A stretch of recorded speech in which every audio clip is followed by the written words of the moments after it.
When I was 21, I transferred to a college in San Francisco. I checked out a room for rent on Craigslist. It was a really nice 2-bedroom apartment. The rent was cheap and close to campus, so it was kind of the ideal spot. The girl who lived there was 29 and her name was Beth. She was tall and wide, and she had jet black hair and wore pale makeup. She seemed nice, although a little quiet. But she seemed to like me and agreed to let me move in, so far so good. My first night there, we went out for pizza, and that's when I could tell there's something a little bit off with her. Throughout dinner, she kept telling me how much I looked like Shia LaBeouf. I didn't know what to say, so I just shrugged it off with, thanks?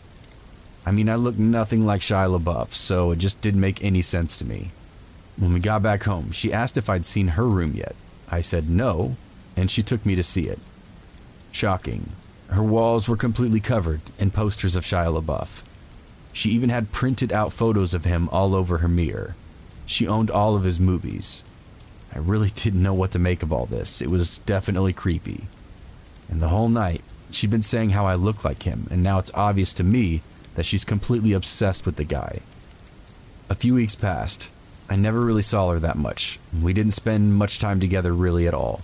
She would come home from work and practically run into her room, and she would spend most of the night in there.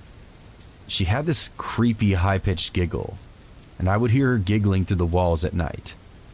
I wondered what the hell she could possibly be doing. Occasionally she would come out of her room and talk for like maybe 2 minutes, and she would always be slurring her words, so I suspected she was drinking a lot. And sometimes she wouldn't say anything. She would just stand in the hallway and watch me through the living room. I would turn and see her and be surprised and say, hello, Beth. And then there would be this long, awkward pause, and she would give out her creepy, high-pitched giggle.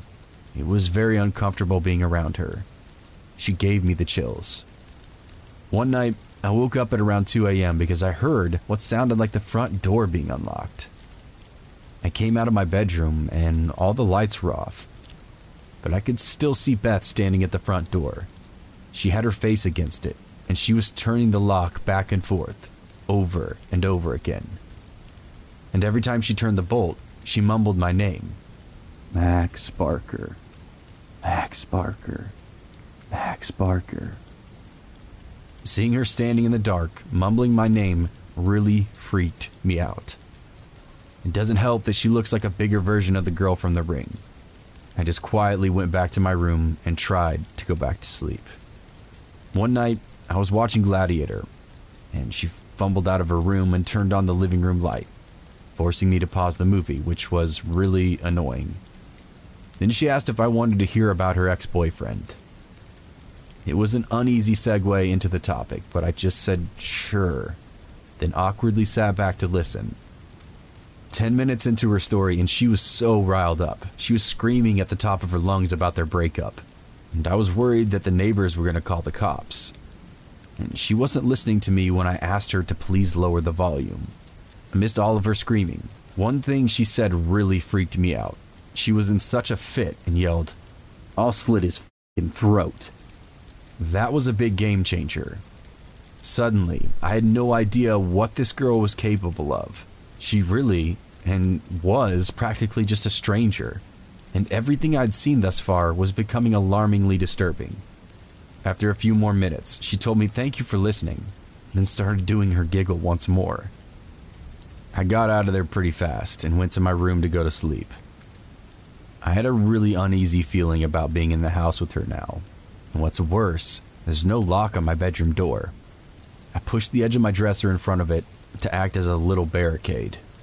I woke up in the middle of the night to the sound of my dresser scraping against the floor. Beth was pushing the door open. I turned on my light, shouting at her to stop.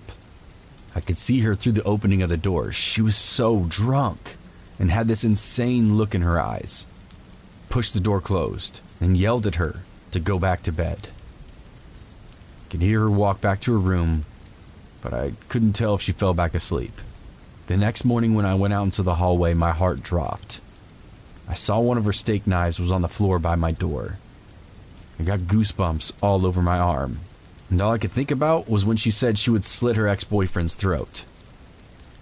I confronted her about it, and she said she didn't even remember trying to push my door open.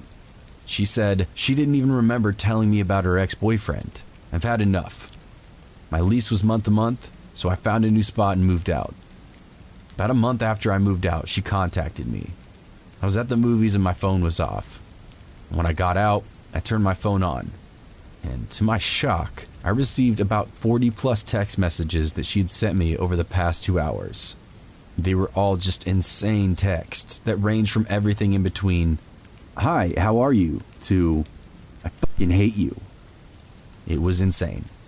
I didn't respond, and I never heard from her again. I always wonder, if I hadn't set my dresser in front of my door, would she have quietly come into my room and slit my throat? It still freaks me out, man.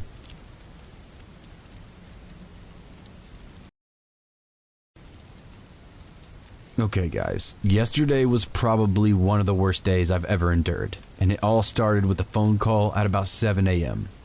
I picked up my phone to see who was calling me so early, but since I didn't recognize the number, I just put it on silent and fell back asleep. When I woke up again 3 hours later, I saw that I had 12 missed calls and 8 new voicemails. Panic started to set in as I thought something horrible had happened to one of my family members. As I looked through all the missed numbers though, I realized that I didn't know who any of these people were. I thought that was really strange, since if something bad had happened to a family member, I should at least recognize one of these numbers. Things got weirder as I heard the first voicemail. "Hi, I was just giving you a call about the house you have for sale. I saw the Craigslist ad and was hoping to figure out a time I could be given a walkthrough. Just give me a call back, thanks." I figured that was the wrong number and played the next one. "Yeah, hi. I was calling about the house for sale on Craigslist. If you could, give me a call back. I'd really like to know some more stuff about those murders before I take a walkthrough. Thanks, and have a nice day." After hearing the second voicemail, I was really starting to wonder what the hell is going on here. The other 6 voicemails were all pretty much the same thing, inquiring about setting up a walkthrough and wanting to know about these quote-unquote murders. After I finished listening to the last one, I needed to find out what the fuck is going on. I called the last number to leave a voicemail, and a woman answered.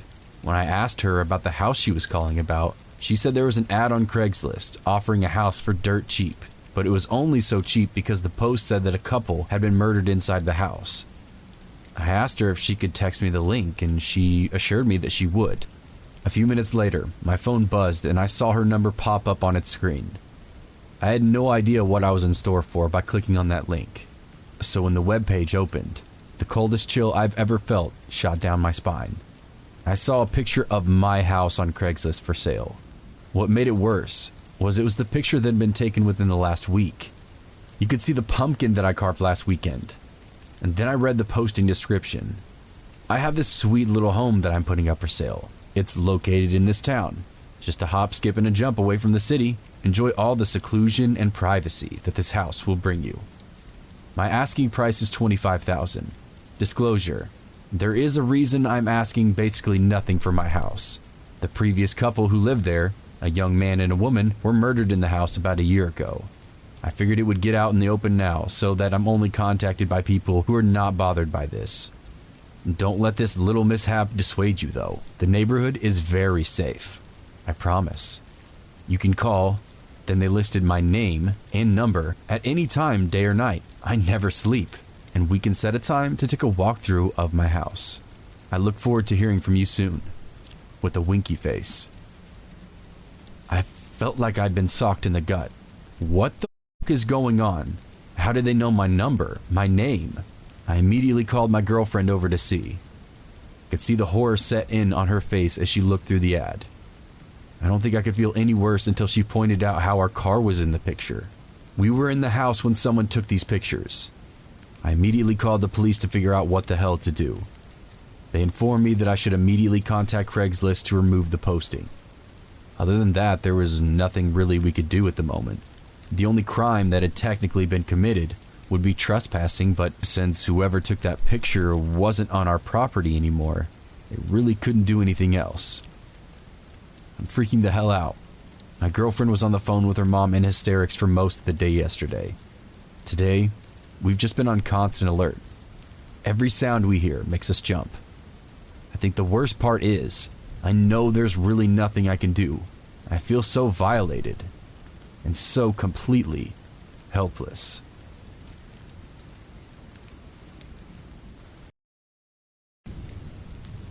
I was moving out of an apartment and needed to sell my washer and dryer. I ended up having separate buyers for each. The guy who bought the dryer was great. He was getting it for his daughter who was going to college. I helped him load it up in his truck. He gave me the payment, and I never heard from him again. The guy who bought the washer was a completely different story. I got a text from him asking if it was still available. We haggled the price, all normal stuff. Then we set a time and I waited for him to get there. Now, I only had 1 week left in the apartment, so I didn't care too much about random people coming to my home like I normally would. Pretty much all my stuff was moved into my new place, but the internet wasn't turned on yet, so I was still sleeping on an air mattress in the old one for the time being. He ended up being a few hours late and showed up in a truck that was used for transporting large glass panes. He had like 5 people with him, all crammed into the front bench seat of the truck. They loaded it into the truck, with it leaning at like a 30-degree angle against the glass pane rack, or whatever you call it. Again, he tried to haggle it down to a lower price, but I didn't budge. He left and I thought it was all done. Later that night, I start getting texts from him about how the washer doesn't work and he wants his money back. I told him, as it was written in the post that I put up. It sold as is and was working at the time. I can only assume that he damaged it in the way he rigged it up on that truck. Well, after a day, he starts calling me and cussing me out, texting death threats. And I have random numbers calling me doing the same thing all day and night. 2 days after I sold it, I wake up at 3 a.m. with people banging on my door yelling. Luckily, I lived on the second floor with no easy access to the windows. I just sat there for about 15 minutes while they continued to yell through the door. The next day, I moved the rest of my stuff into my new apartment and never went back there other than to turn my keys in. I still got calls and texts from him and other random numbers for 2 months over a $150 washer. It goes without saying, I don't sell stuff on Craigslist anymore.